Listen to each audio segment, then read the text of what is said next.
আমি যখন স্কুলে পড়তাম তখনই আসলে আমি নায়িকা হয়ে গেছি। এই ফিল্মটা একবার না কয়েকবার করে দেখা উচিত। এখানে আমি আসলে একজন ডক্টর ক্যারেক্টার করেছি, যে আসলে এই পেশেন্টগুলাকে একজন ডক্টর যা করে সেই ক্যারেক্টারটাই আসলে আমার ছিল। আর এই এই এই ক্যারেক্টারটা করতে যেয়ে আমার মনে হয়েছে যেখানে একটি শব্দ যদি আমি ভুল বলি তাহলে সেটা ভুল হয়ে যাবে, এবং ছবিটার মধ্যে মানে অন্যরকম একটা ব্যাপার হয়ে যাবে, যার জন্য গাজী রাকায়েত ভাই আমাকে বলতেন যে তুমি স্ক্রিপ্টটা পুরোটা পড়ো। আমি যখন পড়লাম, পড়ে দেখলাম এ মা এ তো অনেক কঠিন। কারণ আমাকে যখন কেউ একটা কিছু মাথায় দিয়ে দেয় তখন কিন্তু আমি গল্পটা গল্পের মতো করে বলে ফেলি, আমার মতো করে দু একটা ডায়লগ দিয়ে ফেলি। কিন্তু যেখানে আমি মেসেজ দিচ্ছি, সেরিব্রাল পালসি নিয়ে কথা বলছি, তো সেরিব্রাল পালসি নিয়ে কথা বলাটা কিন্তু এত সহজ না।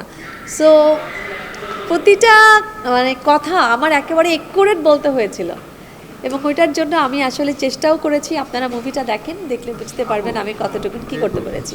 তবে আমার কাছে অসম্ভব ভালো লেগেছে কাজটি করে, আমি প্রত্যেকের কাছে কৃতজ্ঞ। সবাই খুব ভালো অভিনয় করেছেন। আমি ক্ষুদ্র একজন শিল্পী, প্রথমেই বলেছি আমি অভিনয় অত ভালো করি না, তবে আমি লারা লুটোস অবশ্যই চেষ্টা করেছি, চেষ্টা ত্রুটি করিনি।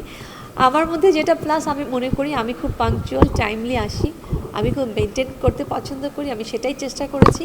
এবং এই ফিল্মে আমার মনে হয় প্রতিটা দর্শকের এই ফিল্মটা একবার না কয়েকবার করে দেখা উচিত। কারণ একটি ফিল্ম যখন আমরা একবার দেখব তখন কিন্তু আমরা জিনিসটা বুঝবো না, কিন্তু একটি ফিল্ম যখন আমরা কয়েকবার দেখব তখন আমরা ফিল্মটার মধ্যে অনেক কিছু খুঁজে পাবো। এই সিনেমাটা দেখলে এত এত তথ্য জানা যাবে, মানে তথ্যভিত্তিক একটি ফিল্ম, একদম ব্যতিক্রমধর্মী আমরা যেটাকে বলি অনেক সময়, কিন্তু ছবি দেখার পরে মনে হয় যে গতানুগতিক।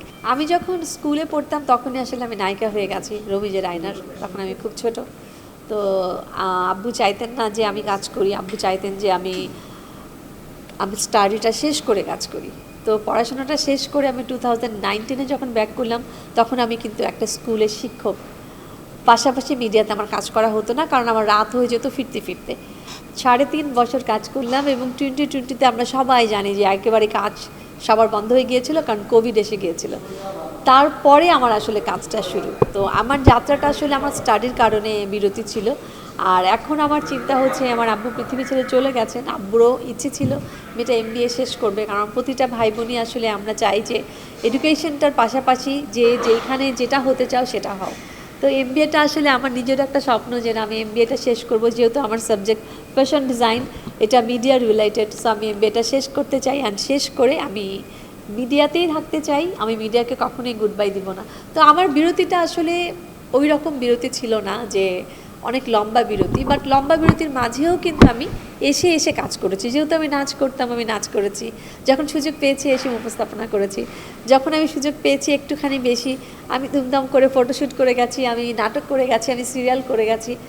হ্যাঁ, বাট অনেক দিন বাকি ছিল, কিন্তু মাঝে মাঝে এসে কাজ করেছি। আর এখন আমি আবার কিছু বিরতি নিচ্ছি আবার স্টাডির জন্য, ওটা বোধহয় টানা 3 বছর, বাট 3 বছরে আমি মাঝে মাঝে অবশ্যই আসবো, এসে কাজ করব। আর এই তো কাজ চলছে আমার। আর এর মধ্যে আমার আরও কিছু ফিল্ম কিন্তু রিলিজও হয়েছে, যেগুলো অনেক সময় অনেক কারণে হয়তো এইভাবে প্রেসের সামনে বলা হয়নি বা এরকম আয়োজন হয়নি।